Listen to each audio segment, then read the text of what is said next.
Sewaktu pamannya lagi berwudu, Yang Mulia Syekh Ahmad Khotib Sambas yang masih kecil, beliau melihat songkok putih itu terbang melayang-layang, sedangkan pohon-pohon kayu di sekitarnya seperti bersujud.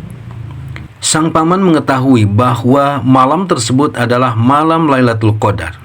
Lalu beliau berdoa kepada Allah Subhanahu wa Ta'ala agar keponakannya itu, yaitu Yang Mulia Syekh Ahmad Khotib Sambas kecil, menjadi walinya kelak.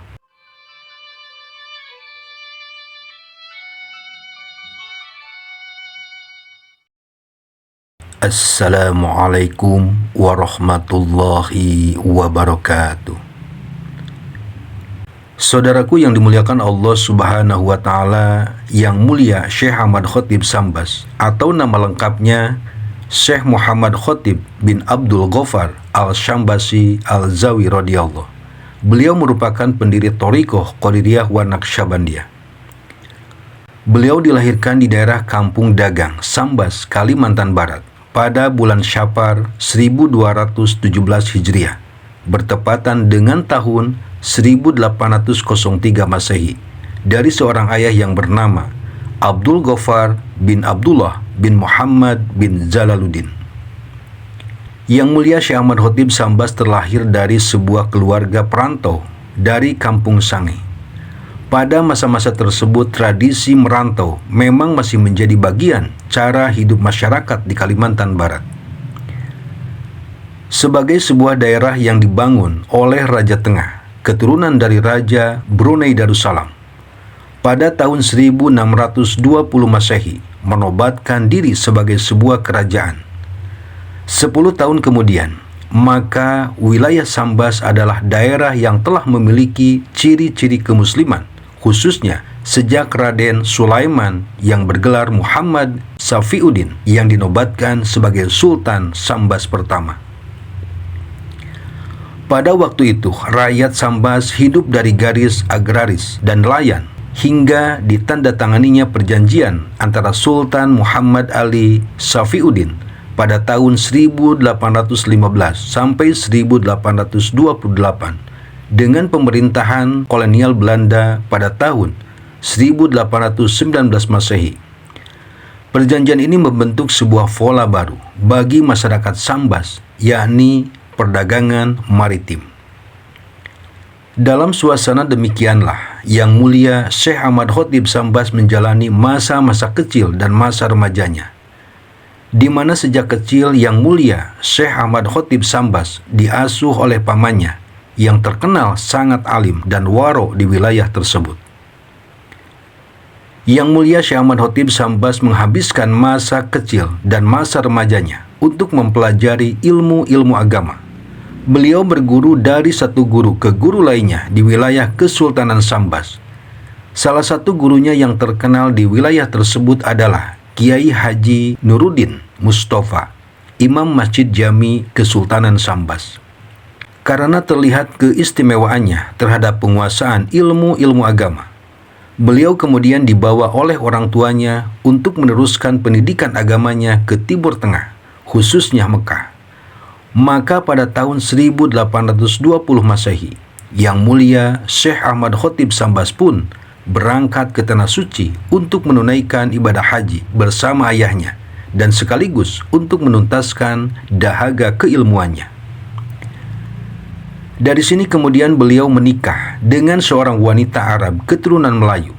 Maka sejak saat itulah Yang Mulia Syekh Ahmad Khotib Sambas memutuskan untuk menetap di Mekah sampai wafatnya pada tahun 1872 Masehi, dan ada juga yang menyebutkan 1875 Masehi. Beliau dimakamkan di pemakaman Ma'la atau dikenal juga sebagai Janatul Ma'la, adalah pemakaman bersejarah yang terletak di sebelah utara Masjidil Haram di Mekah, Arab Saudi. Tempat ini merupakan pemakaman umum yang menjadi peristirahatan terakhir bagi banyak tokoh penting dalam sejarah Islam, termasuk keluarga Yang Mulia Baginda Nabi Muhammad SAW, seperti istri pertamanya Yang Mulia Siti Khadijah, serta kedua putranya Qasim dan Abdullah, Selain itu, pemakaman ini juga menjadi tempat peristirahatan terakhir para sahabat Nabi dan ulama-ulama besar. Selama belajar di Mekah, beliau mempelajari berbagai ilmu pengetahuan Islam, khususnya di bidang tasawuf, yang menjadikannya beliau terhormat pada zamannya dan sampai sekarang karena tingkat spiritualitasnya. Di antara guru-guru yang mulia Syekh Ahmad Khatib Sambas adalah Yang Mulia Syekh Daud Ibnu Abdullah bin Idris Al-Fatani, lalu Yang Mulia Syekh Syamsuddin, Yang Mulia Syekh Muhammad Arsyad Al-Banjari, Yang Mulia Syekh Abdul Al-Somad Al-Falimbani, Yang Mulia Syekh Muhammad Salih Rais, Yang Mulia Syekh Umar bin Abdul Al-Karim bin Abdul Al-Rasul Al-Attar. Keduanya merupakan mufti madhab Syafi'i. Lalu Yang Mulia Syekh Abdul Al-Hafid Az-Zami, dan kepada Yang Mulia Syekh Ibnu Ali Al-Sanusi, pendiri Thariqah Sanusiyah. Setelah itu beliau juga menghadiri pelajaran yang diberikan oleh Yang Mulia Syekh Bisri Al-Jabarti, mufti madhab Maliki, Yang Mulia Syed Abdullah Ibnu Muhammad Al-Mirgani, dan Yang Mulia Syekh Utsman Ibnu Hasan Al-Dimyati. Yang Mulia Syekh Ahmad Khatib Sambas merupakan mursyid dari dua thariqah, yaitu Thariqah Qadiriyah dan Thariqah Naqsyabandiyah. Dengan mengkombinasikan kedua thariqah tersebut, jadilah Thariqah Qadiriyah wa Naqsyabandiyah yang menjadi sarana dalam penyebaran Islam di seluruh Indonesia dan dunia Melayu pada Faruq kedua abad ke-19. Thariqah Qadiriyah Naqsyabandiyah adalah ajaran thariqah yang paling pesat perkembangannya di dunia. Bahkan penganutnya telah tersebar hingga ke seluruh dunia. Pusat penyebarannya berkiblat di wilayah Asia Tenggara, khususnya di Indonesia. Salah satunya berada di Pondok Pesantren Suryalaya Tasikmalaya. Saudaraku, ada sebuah kisah menarik dan sangat luar biasa tentang perjalanan hidup Yang Mulia Syekh Ahmad Khatib Sambas. Al-kisah ketika beliau masih kecil, kira-kira berumur 4 atau 5 tahunan. Saat dini hari akhir Ramadan, beliau menemani pamannya untuk mengambil air wudhu untuk melaksanakan sholat tahajud. Saat itu sang paman melepaskan songkok putih dari kepalanya dan meletakkannya di kayu. Sewaktu pamannya lagi berwudu, Yang Mulia Syekh Ahmad Khatib Sambas yang masih kecil, beliau melihat songkok putih itu terbang melayang-layang, sedangkan pohon-pohon kayu di sekitarnya seperti bersujud. Sang paman mengetahui bahwa malam tersebut adalah malam Lailatul Qadar. Lalu beliau berdoa kepada Allah Subhanahu wa Ta'ala agar keponakannya itu, yaitu Yang Mulia Syekh Ahmad Khatib Sambas kecil, menjadi walinya kelak. Setelah peristiwa itu, Yang Mulia Syekh Ahmad Khatib Sambas kecil melakukan hal-hal di luar kebiasaan atau menyalahi adat kebiasaan manusia biasa. Beberapa waktu kemudian, karomah Yang Mulia Syekh Ahmad Khatib Sambas kecil mulai terlihat. Tiba-tiba pohon asam yang terletak di tepi rumahnya berbunga dan berbuah luar biasa. Padahal saat itu bukan musimnya. Buah yang terletak di kanan Yang Mulia Syekh Ahmad Khatib Sambas kecil itu rasanya sangat manis. Padahal sebelumnya tidak semanis itu. Sedangkan buah yang terletak di sebelah kirinya rasanya sangat asam, padahal sebelumnya tidak seasam itu.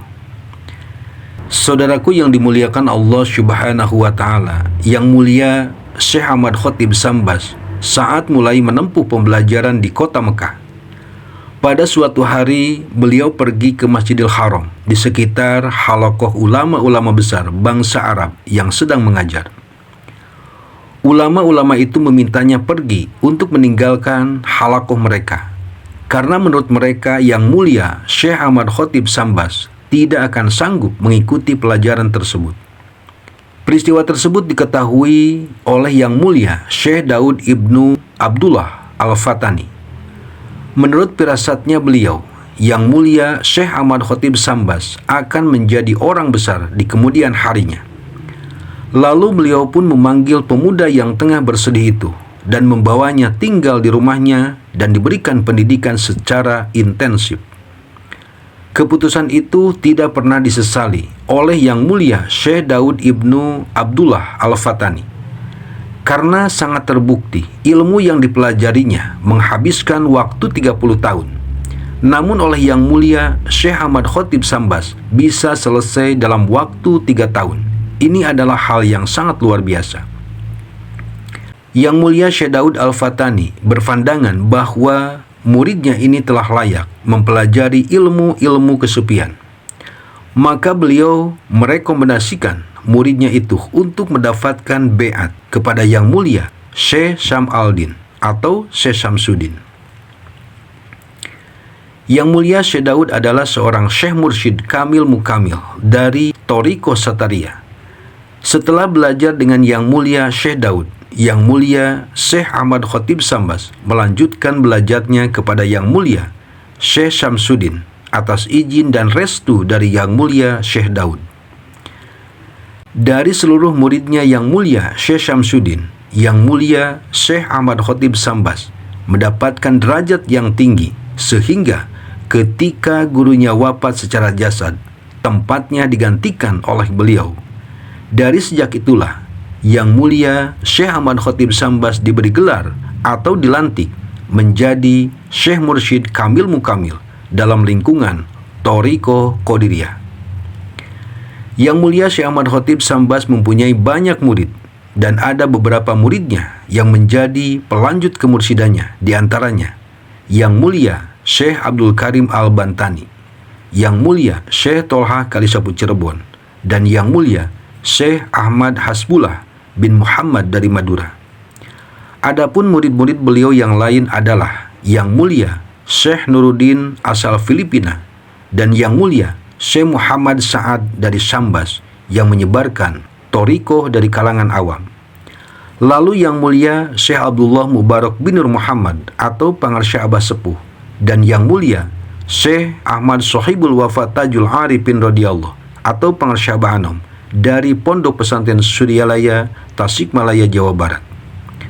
Ajaran thariqah Yang Mulia Syekh Ahmad Khatib Sambas yang dikembangkan oleh Pondok Pesantren Suryalaya yang di bawah bimbingan Yang Mulia Pangarsyah Abah Anom sampai sekarang masih tetap berdiri kokoh dan makin dikagumi oleh umat Islam, baik dari dalam negeri maupun dari luar negeri.